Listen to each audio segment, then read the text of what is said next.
우리 시청자님 같은 경우에는 돈 한 푼 안 들여가면서 주택 한 채 보유하고 있는 겁니다. 3천만 원 접근할 수 있을까요? 서울에? 없습니다. 1억 1천 얼마 갖고? 내 돈 3천만 원 갖고. 박수. 자, PD님도 박수. 구독, 좋아요, 알림 설정까지. 네, 뒷번호 4878님이 보내주신 고민입니다. 굉장히 짧고 간결한데요. 읽어보겠습니다. 20대 후반입니다. 현금 3천만 원 정도 있는데 부동산 투자할 곳 있을까요? 이렇게 보내주셨네요. 네, 전문가님 답변 부탁드리겠습니다. 3천만 원 접근할 수 있을까요? 서울에? 없습니다. 아파트 투자할 수 있습니까? 없습니다. 다세대 주택 투자할 수 있습니까?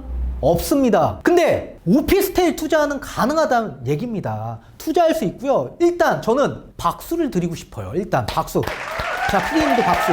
그 생각 자체가 굉장히 올바른 방향으로 가고 있다라고 생각이 들고 있고요. 20대의 나이가 사실 어떻게 보면 빠르다라고 생각은 할지언정 20대에 투자 많이 하시는 분들도 많이 계시거든요. 저는 그래요. 일단 생각 자체가 올바른 방향으로 가고 있다라고 생각을 해서 박수를 쳐 드린 거고요. 분명히 잘 찾아보면 3천만 원 갖고 투자할 만한 투자처 분명히 있습니다. 향후 궁금하신 점이 있으시면 회사로 전화 주시면 그 지역에 대해서 조금 더 깊게 설명드리도록 하겠고요. 일단 답변 드릴게요. 있고요. 당연히 현금 보유보다 오피스텔 투자하시는 게 훨씬 더 이득이시다. 그 이유에 대해서 조금 설명을 드리도록 하겠습니다. 나이대가 연령층이 20대 후반이라 그랬습니다. 그러면 무주택자일 가능성이 매우 높겠죠. 자, 그러면 나중에 뭘 기다릴 가능성이 있어요? 청약을 기다릴 가능성이 있겠죠, 이분들은. 근데 청약의 기회가 우리가 주택을 매수하면 있겠습니까? 당연히 무주택자만 있겠죠? 그죠? 그럼 청약의 기회가 박탈되는 거 아닙니까? 근데 오피스텔은요, 청약에서 봤을 때 주택수에 포함이 안 됩니다. 그러니까 청약할 수 있다, 청약할 수 있다. 그러면 청약이 되고 입주까지 가는 동안 나는 오피스텔에 투자하면서 수익률을 극대화시킬 수 있는 전략으로 가셔야 됩니다. 두 번째, 세금적인 절세 부분이 있습니다. 세금 절세. 주택임대 사업자의 혜택이 아직도 살아있다라는 겁니다. 주택임대 사업자. 이게 지금 소형주택만 아직 살아있고요. 이 10년으로 등록할 경우에만 혜택을 부여받을 수 있는데, 신축 같은 경우, 신축으로 분양받을 경우엔 취득세가요, 85%가 감면됩니다. 그러면 2주택이건 3주택이건 85% 무조건 감면된다는 얘기입니다. 그러면 세금적인 부담 돼요, 안 돼요? 우리 PD님. 부담이 덜해요. 덜하죠. 그리고 양도세에 대한 부담이 크겠죠. 나중에 집 팔았을 때 어떻게 해요? 세금 낼 거 아니에요, 그죠? 근데 70%가 감면됩니다. 그럼 PD님이 봤을 때 이게 좋아요, 안 좋아요? 좋아요. 좋아요.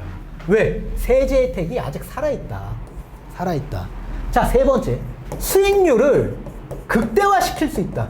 극대화. 자, 지금 3천만 원 있다라고 했습니다. 3천만 원. 이 3천만 원 지금 은행에 놔두면 이자 몇 프로 줘요, PD님? 거의 2%도 안 돼요. 2% 안 주죠? 그럼 3천만 원 내가지고 언제 돈 벌어서 언제 집 살 거예요? 근데 이 3천만 원 투자해서 제 플랜으로 가신다면 좋기 1억은 10년 뒤에 1억은 얹어드릴 수 있다. 얹어드릴 수 있다.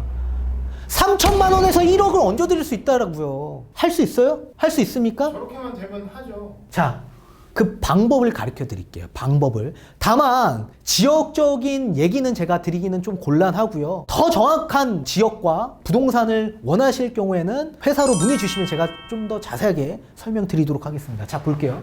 매매 금액 3억짜리 오피스텔이 있대요. 그럼 전세가 2억 7천이래요. 그럼 투자 금액이 얼마예요? 3천만 원 들어간다는 얘기입니다. 투자 금액이. 자, 근데 주택임대 사업자를 등록할 경우에는요, 최소 5% 상한이 있습니다. 5% 상한. 그죠? 5%. 재계약할 때마다 5%밖에 못 올린다라는 얘기입니다. 자, 그러면 전세 금액이 지금 2억 7천이면 5%일 경우에는 얼마 올라가는 거예요? 얼마? 2년 뒤에. 피디님. 네? 얼마 올라가는 거예요? 1350인가요? 네. 그럼 한 1400이라고 가정할게요. 자, 그리고 재계약을 당연히 갱신하고 또 2년 뒤에 재계약을 할 때 또 5% 상한할 수 있습니다. 자, 그러면 4년 뒤에는 얼마가 될까요? 한 1400 정도가 될 겁니다. 자, 그렇다면 도합 얼마죠? 2800이에요. 그러면 4년 뒤에는요, 내 투자금 다 회수돼야 안 돼요. 이 투자금 회수됩니까? 안 됩니까? 4년 뒤에. 회수됩니다. 그러면 우리 시청자님 같은 경우에는 돈 한 푼 안 들어가면서 주택 한 채 보유하고 있는 겁니다. 이해되십니까? 아니 주택 사는데 얼마 들어가요? 3억 들어갔대. 근데 돈 한 푼 안 들어가면서 내 돈 다 회수하고 나서 나중에 오피스텔 한 채 갖고 있는 겁니다. 자, 그리고 10년 뒤에 임대사업자 등록하면 10년 뒤라 그랬죠? 10년 뒤에는 얼마 되는 거예요? 5번 계약할 수 있어요. 10년까지. 그럼 얼마예요? 7천이에요. 7천. 그럼 10년 뒤에는요, 전세 보증금 증액만 7천이 있는 겁니다. 7천이. 자, 여기에 만약에 4년 뒤에 2,800을 회수했습니다. 전세 보증금 증액으로. 그러면 2,800으로 오피스텔 한 채 더 살 수 있어요? 없어요? 한 채 더 살 수 있어요? 없어요? 피디님. 있습니다. 있죠? 네. 자, 그럼 10년 뒤에는 전세 보증금 증액이 여기 한 채에서 얼마 생겨요? 똑같이 7천 생기잖아요. 그죠? 근데 기존에 2,800 제외하고 얼마 나와요? 4천 남아. 그럼 도합 얼마입니까? 도합 얼마예요?